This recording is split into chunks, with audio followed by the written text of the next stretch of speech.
Sekarang ini banyak perampok waktu. Dulu para ulama itu, ya para ulama ini menghormatin tamu ya mereka ya. Tapi mereka kadangkala capek dengan orang yang suka bertamu ke rumahnya. Kenapa? Karena mereka disebut lususul waqt, pencuri waktu. Duduk ngapain? Ngobrol aja. Cerita sana, cerita sini. 1 jam. Coba baca Quran 1 jam. 5 menit berhenti. Capek. Tapi buat ngobrol jemaah. Apalagi sekarang dengan banyaknya kafe-kafe. Orang di kafe itu cuma beli kopi. Kopi sama biskuit. Ngobrol 3 jam. Anak ngomong Masya Allah ya. Ini kalau dia ngajar di kelas 3 jam, kayaknya muridnya sudah pulang semuanya. Tapi mereka berdua tetap asik. Dan sekarang pencuri waktu itu adalah handphone. Banyak orang menghabiskan waktu dengan handphonenya lebih banyak daripada sama istri dan anaknya. Sampai ada karikatur ya, seorang istri melihat suaminya sedang sibuk dengan handphonenya ya. Sampai istri itu ngomong, ya Allah, andai kata aku sebuah handphone. Kata istrinya, andai kata aku sebuah handphone. Apa kata suaminya? Oh zen, tiap tahun ganti aku handphone.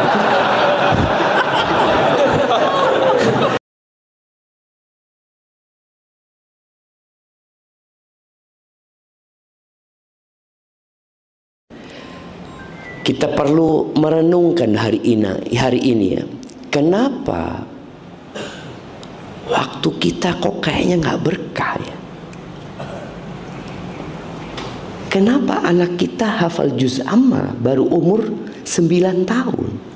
Saya umur 49 tahun nggak hafal-hafal. Ngomong sama anak, Masya Allah bagus nak, hafal kena. Masya Allah seneng bapak, bangga bapak. Anak yang lihat bangga tapi nggak ngafalin Quran. Sebagian kita mengatakan anak sudah terlambat Ustaz. Siapa yang ngomong terlambat? Apakah ada batas umur untuk menghafal Quran? Ada batas umur? Oh antum sudah terlambat, sudah nggak boleh. Nggak ada jamaah. Tapi sebagian kita memang nggak berkah waktunya. Kita memang di zaman yang waktu itu nggak seperti dahulu. Bukan dahulu di masa orang tua kita ya. Dahulu di masa Al-Hafidh Ibnu Hajar. Al-Hafidh Ibnu Hajar itu yang menulis kitab Fathul Bari ya.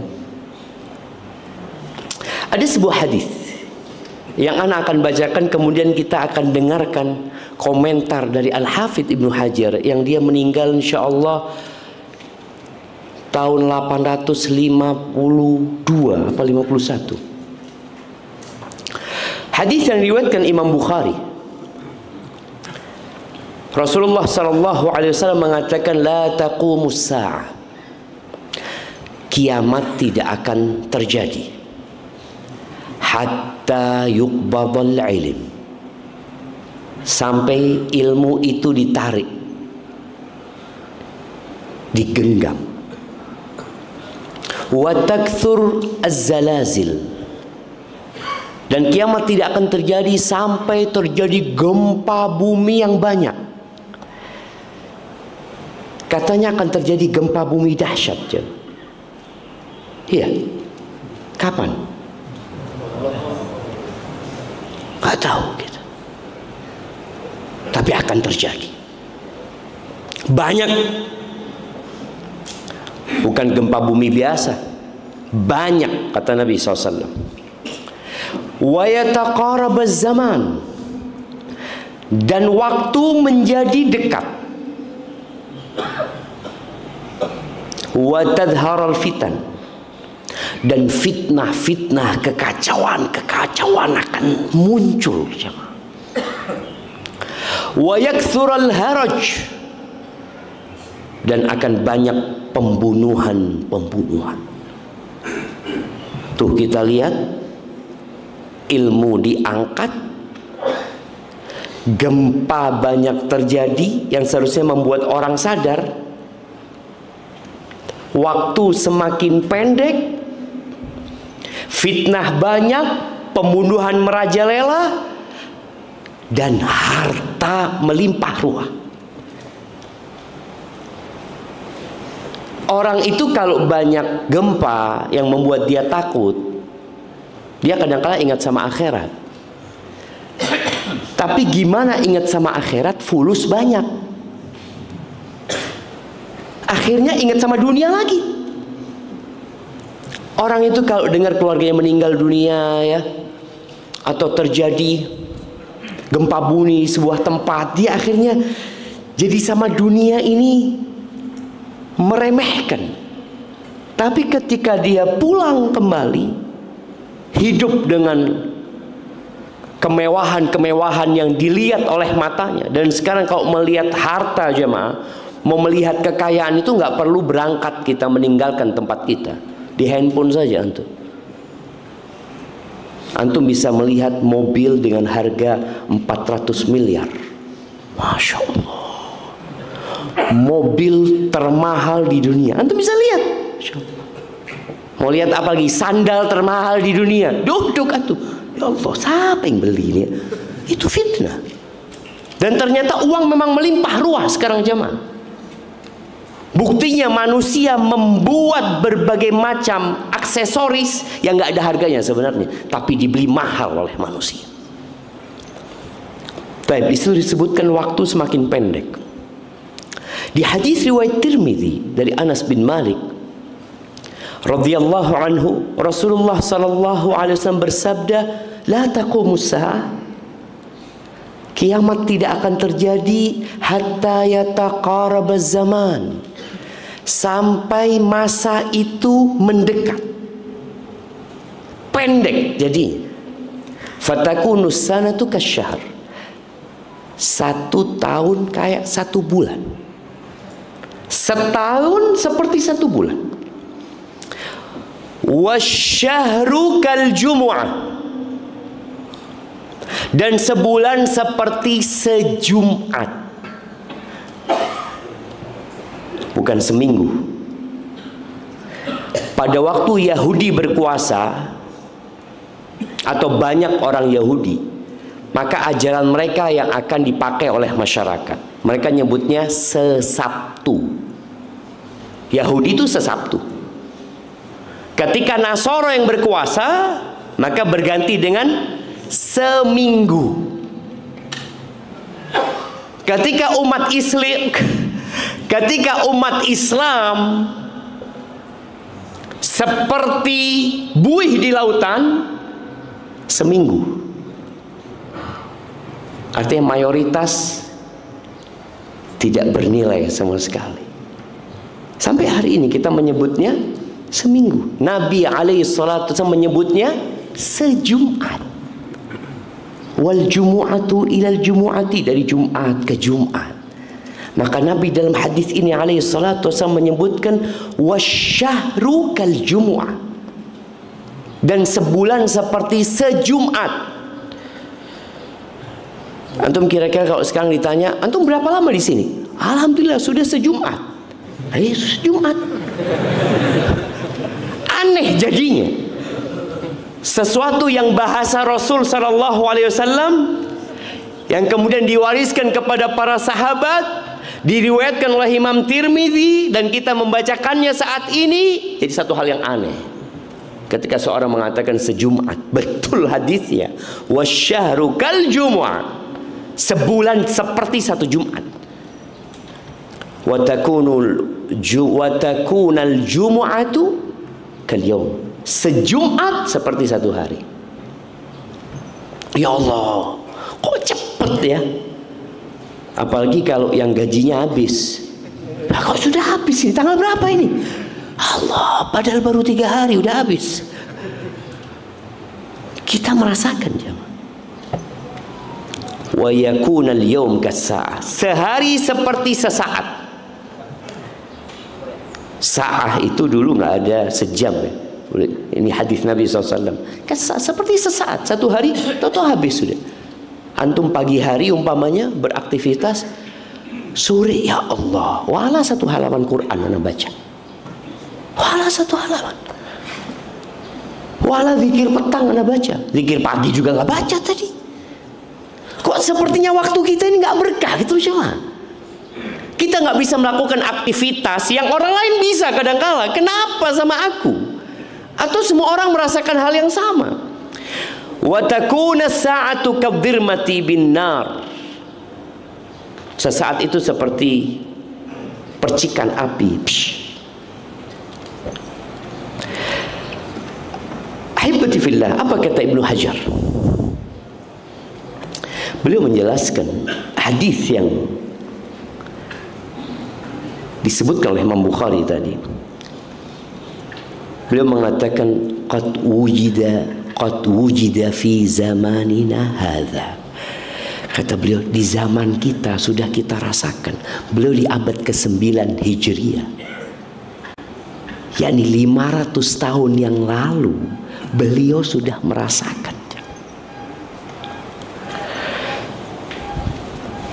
Beliau mengatakan kita melihat perjalanan waktu ini lebih cepat dibanding dengan generasi sebelum kita. Beliau mengatakan wal haq annal murad naz'ul barakah min kulli syai. Beliau mengatakan yang dimaksudkan oleh hadis ini adalah dicabutnya berkah dari segala sesuatu sampai dari waktu itu sendiri.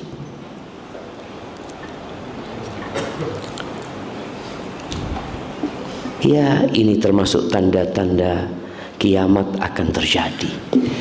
Taib jamaah, waktu kita itu modal kita hidup. Orang hidup itu tidak dengan harta, tapi dengan waktu. Yang membuat waktu tidak berkah itu adalah kemaksiatan. Jadi ketika orang berbuat maksiat, maka ketahuilah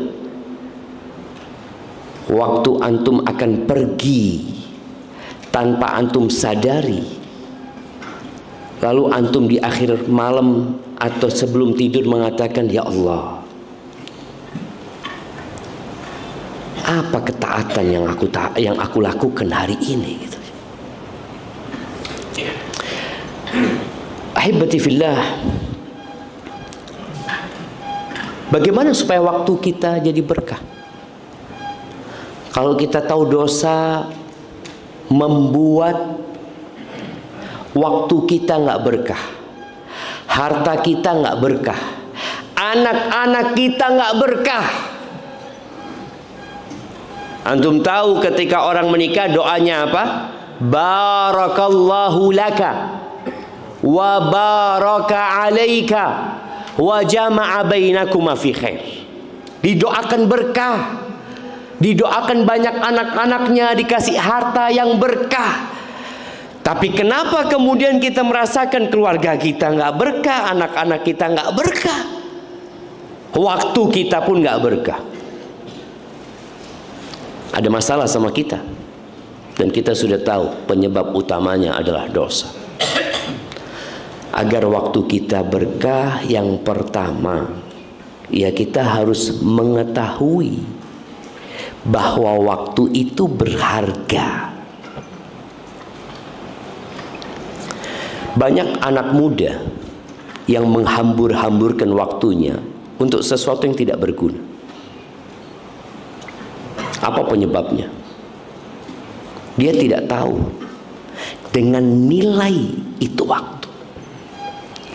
Orang kalau tahu dengan nilai sesuatu barang, dia akan jaga. Contoh nih ya, ada orang dikasih tas, ibu-ibu dikasih, orang miskin dikasih tas sama satu orang, Dia mengatakan jazakallah khair, makasih banyak, barakallahu fiik. Ya udah, tas itu dia taruh di rumahnya. Dia nggak buka karena dia lihat mungkin modelnya tidak terlalu bagus. Ada tamu yang datang melihat tas itu di ruang tamu. Bu, kata dia, dapat dari mana tas ini? Oh, ada yang ngasih, seperti itu. Ibu tahu harganya berapa? Enggak lah. Jadi dikasih orang, anak taruh di sana. Bu, ini harganya 49 juta. Apa, kata dia? Baru dia ambil. Benar, kata dia. Ya Allah, langsung dia simpan. Banyak di antara kita yang tidak tahu dengan nilai waktu. Padahal Allah Azza wa Jal bersumpah berulang kali dengan waktu untuk menunjukkan nilai waktu ini mahal, dan waktu itu tidak bisa dibeli dengan waktu, dengan uang. Orang-orang barat beranggapan waktu itu adalah uang. Enggak, uang bisa dicari, waktu nggak bisa dicari. Uang bisa dicari. Coba kita lihat firman Allah Azza wa Jalla. Allah mengatakan wal fajr, bersumpah dengan waktu fajar. Lewat fajar, wadduha, bersumpah dengan waktu duha. Allah. Selesai duha, kita ke asar, wal asr, demi waktu asar atau demi masa. Ternyata potongan-potongan waktu Allah bersumpah mengingatkan manusia, itulah modal hidup dirimu. Engkau sekarang di waktu fajar, bentar lagi kau masuk waktu duha. Duha akan pergi, akan datang siang, kemudian engkau akan masuk ke waktu asar. Dan Allah mengatakan wal-lail, demi waktu malam, idza yaghsha, wan nahar idza tajalla, demi waktu siang, ketika keluar itu matahari muncul. Jamaah rahimakumullah. Namun memang antara harta sama waktu, orang milih mana? Jamaah, harta. Makanya orang siap lembur.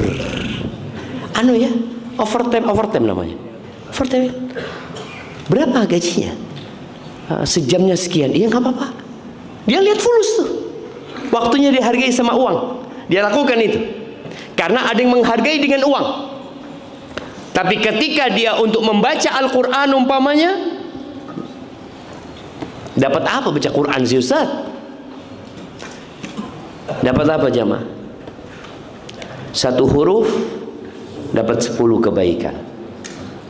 Satu ayat seperti seekor onta.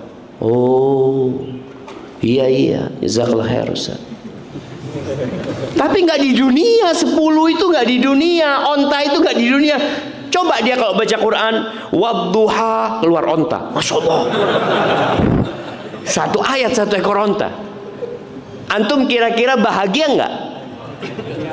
Kalau satu ayat keluar satu ekor onta, antum mau taruh di mana?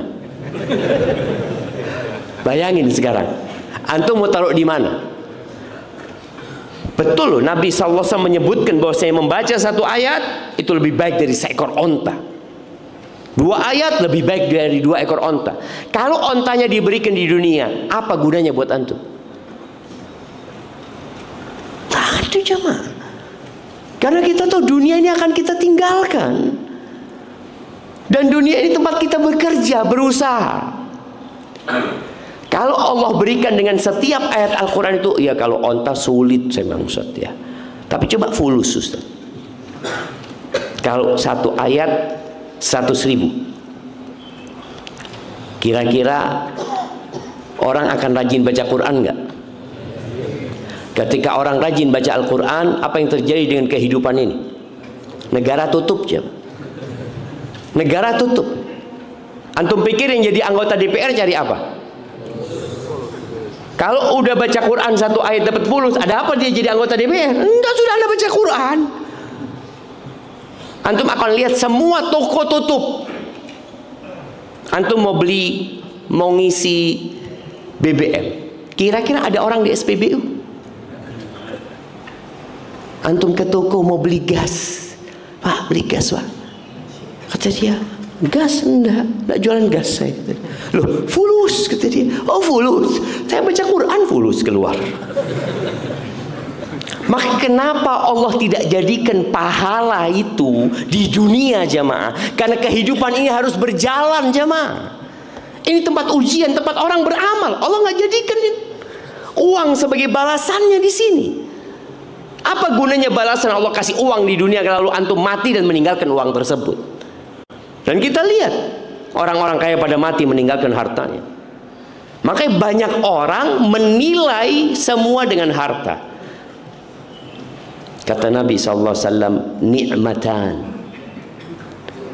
maghbunun fihima kathirun minan nas. Ada dua nikmat yang banyak manusia lalai untuk mensyukurinya, lupa untuk memanfaatkannya, sehingga dua nikmat ini jadi nggak berkah. Yang pertama apa? As-sihah, kesehatan. Apa bahasa Indonesia kesehatan? Bahasa Arab sehat itu ya. Yang jadi bahasa Indonesia sehat. Kata Nabi SAW, kesehatan. Orang sekarang nggak apa-apa sakit asal dapat fulus. Makanya dia kerja sampai capek, sampai lelah jamaah ya. Kadang-kadang demi uang. Padahal nikmat sehatmu lebih berharga daripada uang jamaah. Ada teman di Surabaya, dia punya sohib dari kota Ana, berobat ke Singapura. Baru 2 pekan di Singapura sudah habis 10 M, tapi masih sakit jamaah. Padahal sebagian kita sampai mati nggak dapat 10 M. Dia cuma 2 pekan habis 10 M. Antum milih mana sekarang? Punya 10 M sakit, atau nggak punya 10 M tapi sehat? Bagaimana Ustadz? 10 M sehat. Itulah manusia. Makanya kata Allah, wa qalilun min ibadiyas syakur, sedikit dari hambaku yang pandai bersyukur. Tetap fulus. Benar, dia fulus. Kasih sehat sama Allah, ya sehat sama fulus. Kalau sehat doang nggak ada fulus, sakit. As-sehat, yang pertama kesehatan, itu nikmat ya mah. Yang kedua, al-faragh, waktu luang. Jadi pengangguran itu nikmat apa bukan? Nikmat, nikmat loh jemaah. Antum lihat ya, orang ketika nganggur, ya Allah anak ini nganggur, nggak ada kerjaan ini itu, dikasih pekerjaan, ya Allah anak ini sibuk, ini loh. Antum dulu nganggur ngeluh, sekarang kasih kerjaan ngeluh. Maunya apa? Maunya apa harusnya? Innal insana khuliqa halu'a. Manusia itu memang diciptakan suka berkeluh kesah. Sehat ini nikmat yang tidak bisa diganti sama harta. Tadi 10 M keluar tetap sakit. Dan berapa banyak orang yang harus cuci darah, kaya raya cuci darah, nggak ada gunanya hartanya. Dia mau beli ginjalnya orang, mungkin bisa dia beli. Apakah dia kemudian nanti sembuh? Ya tetap dia nunggu sakit. Dia nunggu sakit. Ada kekhawatiran, ketakutan, kecemasan yang tidak bisa dengan uangnya itu hilang semuanya. Maka tolong syukuri nikmat sehat jangan. Urusan harta yang penting bisa makan. Antum kalau kepalanya masih bisa goyang, sehat berarti. Dan masih punya rizki. Rasul SAW mengatakan, man kana mu'afan fi jasadi, Au man kana aminan fi sirbi. Barang siapa yang merasa aman di tempat tinggalnya. Wallah, Indonesia ini aman, jemaah. Aman sekali. Ada cerita orang Amerika kuliah di Surabaya waktu itu. Iya, atau mengadakan penelitian di Surabaya.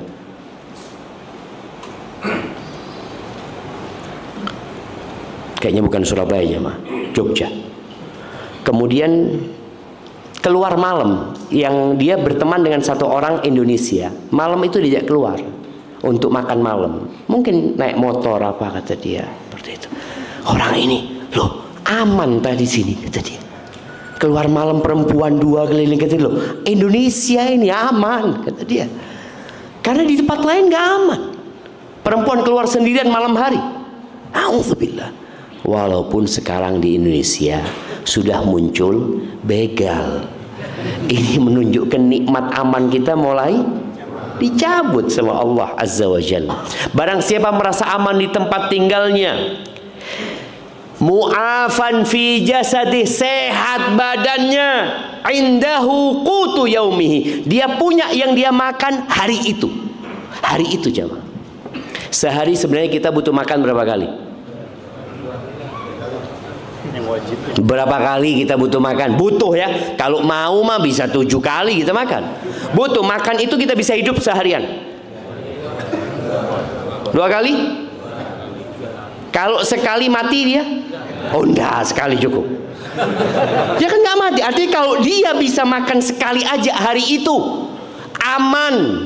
Kemudian sehat badannya, apa kata Nabi SAW? Faka'annama hizat lahud dunya bihadza firya. Dunia dan isinya ini seakan-akan diantarkan ke tempat dia, jemaah. Cuma kita kan nggak bersyukur. Itu yang membuat harta kita nggak berkah, kesehatan kita nggak berkah, waktu luang kita nggak berkah. Makanya kalau ada orang nganggur, seharusnya dia manfaatkan itu waktu. Kenapa pada hari kiamat antum akan ditanya, jemaah, tentang waktu? Rasulullah sallallahu alaihi wasallam mengatakan, la tazulu qadama 'abdin yaumal qiyamah. Kaki seorang hamba, telapak kaki hamba itu tidak akan bergeser pada hari kiamat hatta yus'ala an arba'i khisal, sampai dia ditanya tentang 4 perkara. Yang pertama, an umrihi fima afna, tentang umurnya dihabiskan buat apa. Hitungan umur itu hitungan detik. Makanya ketika orang dicabut nyawanya, dia minta diundur. Laula akhartani ila ajalin qarib, ya Allah, kalau engkau undur umurku sedikit sekali. Mau apa dia? Fa'asaddaq, dia mau sodakoh. Karena dia tahu sodakoh ini amalan yang paling cepat dilakukan. Tadi ada kencering lewat, ada kotak lewat tadi, udah lewat. Sampai mana? Jangan sampai mana? Oh, sampai situ. Nggak dikelilingin lagi untuk. Artinya ketika dia mau sedekah, apakah dia perlu wudhu? Aduh, wudhu dulu, nggak ada. Apakah dia perlu menghadap kiblat? Apakah dia perlu berdiri? Nggak ada. Tiduran sekarang orang tinggal pegang handphone. Sedekah 100.000. Nggak sampai 1 menit bisa antum sedekah. Artinya waktu, hitungan waktu antum akan ditanya tentang umur antum sejak baligh sampai mati. Itu yang pertama. Yang kedua, wa an syababihi fima ablah. Antum akan ditanya waktu muda, waktu masih sehat badannya, waktu masih semangat. Orang anak muda itu beda sama orang tua. Makanya kalau orang tua, ya biasanya orang-orang kalau sudah pensiun kemana dia? Masjid. Makanya kadang-kadang kita lihat masjid isinya tua-tua. Ya Allah, ini nunggu mati semua ini. Jangan lupa yang sudah tua, antum akan ditanya tentang masa muda. Masa mudanya waktu itu waktu yang spesial. Jadi kalau antum tua sudah bertobat, alhamdulillah, tapi siapkan jawaban untuk masa muda. Ngapain aja dulu anak waktu muda? Kalau ternyata diisi dengan kemaksiatan, bertobatlah kepada Allah Azza wa Jalla. Dan orang tua itu kepingin masa mudanya balik. Dia ngeliat anak muda jalannya cepet, bisa lari, bisa moving sana sini. Laitas syababa ya'udu yauman, kata dia. Kalau bisa masa muda itu balik ya, dia akan keluarkan hartanya untuk mengembalikan masa itu. Udah selesai. Yang perlu dilakukan yang sudah tua, hendaklah dia mempersiapkan jawaban. Yang masih muda, muda itu umur berapa coba? Nah, muda itu umur berapa? 20 muda, 21 udah tua gitu. Sejak balik sampai umur 40 tahun. Itu muda. Makanya ada seorang dokter ngomong, kalau sudah umur 40 tahun itu makan nggak pakai perut lagi, nggak pakai mulut lagi tadi. Orang umur 40 tahun kata dokter makan nggak pakai mulut, pakai apa? Pakai akal sudah. Dia sudah mulai menghitung kolesterol ini, aduh asam urat, yang ini aduh gula, astagfirullah, udah nggak makanan sudah. Udah nggak muda memang. Jadi yang akan ditanya antum lihat, yang umurnya belum 40 tahun kesempatan untuk memperbaiki. Yang sudah lewat 40 tahun perbanyak tobat. Karena masa mudanya udah lewat. Masa mudanya lewat, nggak bisa diperbaiki, tapi pertanyaan tetap akan diberikan. Akan ditanya an syababihi. Kemana aja waktu muda? Wa an malihi min aina iktasabahu wa fima anfaqahu. Dia akan ditanya tentang harta. Dari mana dan kemana. Dan akan ditanya tentang ilmunya, apa yang dia gunakan, digunakan buat apa ilmunya tersebut. Taib ahibati fillah. Kemudian yang kedua, setelah kita mengetahui nilai waktu agar waktu kita berkah, ya udah, jangan hidup dengan masa lalu. Karena kesedihan itu membuat orang nggak produktif. Ada orang yang menyesal, iya Ustaz, dulu anak ini itu, memang dulu anak waktu muda nggak baca Al-Quran, nggak belajar Al-Quran, nggak menghafal Al-Quran. Iya sudah selesai dulu. Sekarang antum mau ngapain? Mau hidup di masa lalu? Enggak, perbaiki sekarang. Rasul sallallahu alaihi wasallam berlindung dari Allahumma inni a'udzubika minal hammi wal hazan. Ya Allah, aku berlindung kepadamu dari kecemasan untuk yang akan datang dan kesedihan untuk masa lalu. Karena dua penyakit ini membuat orang tidak produktif. Waktunya nggak berkah jadinya dia. Ditinggal mati orang yang dia cintai, nggak bisa move on. Ditinggal mati sama anaknya, dia lihat baju anaknya, Allah kata dia, anak kebayang. Oke, jangan lama-lama. Waktumu mahal. Matahari tetap berputar. Seorang ibu kadangkala lupa dengan kewajibannya berkhidmat kepada suami. Udah selesai. Yang pergi biarlah pergi. Engkau sekarang berusaha untuk yang akan datang menjadi lebih baik lagi. Kemudian yang ketiga, memperbanyak ketakwaan kepada Allah Azza wa Jalla. Kalau mau berkah waktunya. Allah mengatakan walau anna ahlal qura amanu wattaqau. Andai kata penduduk negeri itu beriman dan bertakwa, apa yang Allah akan berikan? La fatahna alaihim barakat minas sama'i wal ardh. Kata Allah, kami akan bukakan buat dia berkah-berkah langit dan berkah-berkah bumi. Walakin kadzabu, tapi mereka mendustakan, tidak mau beriman, tidak mau bertakwa. Fa akhadnahum bima kanu yaksibun. Akhirnya Allah Azza wa Jalla memberikan hukuman kepada orang-orang disebabkan amal perbuatan mereka. Apa, dispenser habis airnya? Bukan. Oh. Baik, yang keempat, berdoa. Antum minta sama Allah supaya diberkahi waktu antum. Ketika melihat orang lain, ya Allah, dia sudah hafal 1 juz, anak kok belum, ya Allah. Dia bisa datang kajian, kenapa anak nggak bisa datang kajian?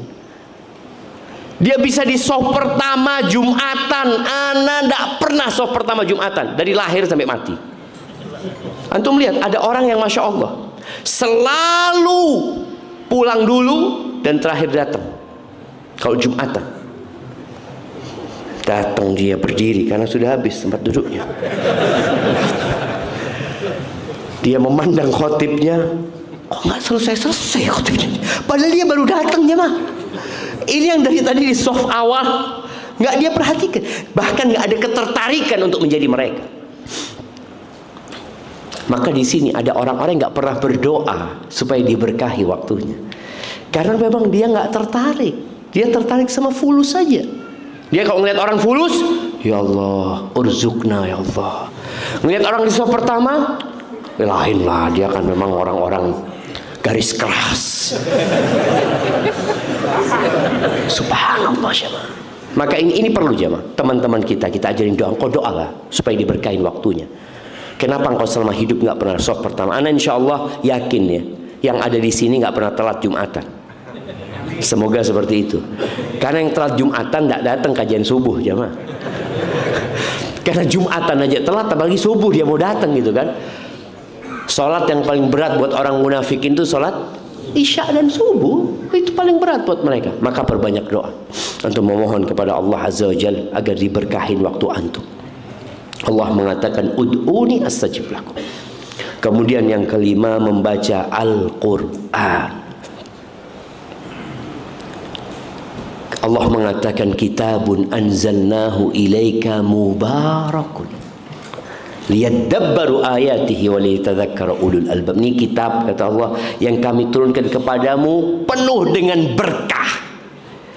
Berkah untuk segalanya jemaah. Orang yang baca Quran itu syifa, penyembuh. Orang sakit pun dibacain Quran sembuh. Orang galau pun baca Quran, insya Allah hilang kegalauannya. Dan ternyata Al-Quran penuh dengan berkah dan sudah dipraktekkan oleh orang-orang terdahulu. Maka antum kau ngelihat kenapa Imam Syafi'i kok bisa Ramadan hatam 60 kali? Kok bisa ya? Saya umur 60 tahun belum 60 kali Ustaz. Ini sebulan 60 kali. Karena ketika orang baca Quran, Allah berkahi waktunya. Sebagian salafus saleh mengatakan, kullama zada hizbi minal Quran, setiap bertambah hizibku ya, bacaanku dengan Al-Quran itu, zadatil barakah fi wakti. Aku lihat waktu tambah berkah. Walaziltu azid, aku terus nambah bacaan Quranku sehingga sehari dia baca 10 juz. Kita kan kadang-kala berpikir nggak punya waktu untuk baca Quran. Loh, baca Quran itu untuk nambah waktu. Jadi kalau antum ngomong, anak lagi nggak punya waktu, antum baca nih, punya waktu antum insya Allah. Antum baca. Baru 1 halaman, HP-nya bunyi, ininya bunyi, itunya bunyi. Ahibati fillah. Maka perbanyak baca Quran. Paling tidak 1 hari 1 ayat. Oh, 1 ayat sehari bisalah. Kira-kira antum kalau 1 ayat sehari berapa tahun hatam? Sama artinya ya, baca sama artinya. Karena berkah itu ada di tadabburnya juga. Kalau 1 hari 1 ayat berapa tahun hatam? Hitung jemaah. Berapa tahun kira-kira Ustaz? Kira-kira 20 tahun lah. Iyalah, 20 tahun. Karena Al-Quran itu 6.600 ayat kira-kira. Ya, 20 tahun hatam. Karena ada muslim yang sampai 20 tahun juga nggak hatam Quran dia. Padahal seharusnya dia bisa baca tiap hari 1 ayat. Antum bisa tambah 1 halaman. Dan antum lihat berkah waktu antum. Berkahnya dari mana? Kan waktunya tetap 24 jam Ustaz. Sama dengan orang lain. Nggak ada orang yang 24 jam waktunya atau 26 jam waktunya, nggak ada. Berkahnya itu, pekerjaan-pekerjaan antum akan dipermudah sama Allah menyelesaikannya. Ana punya kawan mempraktekkan benar. Dia mengatakan, Ustadz, sejak ana rutin baca Quran, kerjaan ana yang biasanya ana kerjakan 3 hari, Ustadz, sehari selesai, Ustadz. Kenapa? Karena dia diberkahi sama Allah Azza wa Jalla, dimudahkan urusannya. Kemudian yang keenam, jangan membuang-buang waktu untuk yang tidak berguna. Sekarang ini banyak perampok waktu. Dulu para ulama itu, ya para ulama ini menghormatin tamu ya mereka ya. Tapi mereka kadangkala capek dengan orang yang suka bertamu ke rumahnya. Kenapa? Karena mereka disebut lususul waqt, pencuri waktu. Duduk ngapain? Ngobrol aja. Cerita sana, cerita sini. 1 jam. Coba baca Quran 1 jam. 5 menit berhenti. Capek. Tapi buat ngobrol jemaah. Apalagi sekarang dengan banyaknya kafe-kafe. Orang di kafe itu cuma beli kopi. Kopi sama biskuit. Ngobrol 3 jam. Anak ngomong Masya Allah ya. Ini kalau dia ngajar di kelas 3 jam, kayaknya muridnya sudah pulang semuanya. Tapi mereka berdua tetap asik. Dan sekarang pencuri waktu itu adalah handphone. Banyak orang menghabiskan waktu dengan handphonenya lebih banyak daripada sama istri dan anaknya. Sampai ada karikatur ya, seorang istri melihat suaminya sedang sibuk dengan handphonenya ya. Sampai istri itu ngomong, ya Allah, andai kata aku sebuah handphone. Kata istrinya, andai kata aku sebuah handphone. Apa kata suaminya? Oh zen, tiap tahun ganti aku handphone. Karena dia tiap tahun ganti handphone memang. Kalau itu kayak handphone anda ganti. Astagfirullah ya. Ada suami-suami yang seperti itu jemaah. Maka tolong ingat, supaya berkah waktu antum, habiskan waktu sama keluarga, diberkahi. Habiskan waktu sama anak, duduk sama anak, bermain sama anak, insya Allah akan diberkahi waktunya. Rasul Sallallahu Alaihi Wasallam itu membenci tidur sebelum isya dan ngobrol setelah isya. Kalau ngobrol ba'dal maghrib ada waktu yang mengingatkan. Apa? Isya. Tapi kalau ngobrol ba'dal isya, siapa yang mengingatkan antum? Kok ndak azan-azan ya? Nunggu subuh dia. Antara isya sama subuh, maka dilarang sama Nabi SAW. Dibenci, ngobrol ba'dal isya itu dibenci. Dan memang juga yang membuat waktu nggak berkah itu jamaah, listrik ini. Kenapa? Orang dulu itu ba'dal isya tidur. Antum mau lihat kampung-kampung, anak pernah ke satu daerah nggak ada listriknya ya. Itu ba'dal isya sepi. Tapi jam 3 rame kampung itu Jam 3 bangun semua sudah pada sholat malam, pada ini itu macam-macam. Tapi sekarang orang nggak adanya listrik, dia nonton TV. Subhanallah. Dulu orang nonton TV itu masih 1 channel, TVRI. Lihat, aduh nggak menarik, matikan, sudah tidur dia. Kemudian muncul TVRI, SCTV, apa. Tapi gantinya masih pakai tangan jamaah. Maju ke depan, ceret, mundur. Maju ke depan, ceret. Sehat, masih ada gerakan. Sampai waktu channelnya banyak, duduk, set.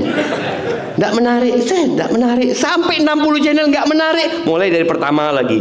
Terus ya, itu termasuk ya pencuri-pencuri waktu kita. Maka tolong jangan buang-buang waktu kita.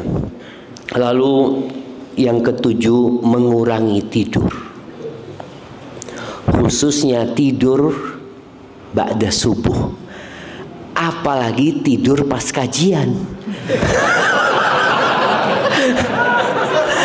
Ini datang kajian udah bismillahirrahmanirrahim. Kurangi tidur jamaah. Habis subuh itu kenapa kok habis subuh khususnya? Karena Nabi SAW mengatakan Allahumma barik ummati fi bukuriha. Ya Allah berkahi umatku di waktu pagi hari mereka. Makanya kalau kita lihat pagi hari itu semuanya beraktivitas.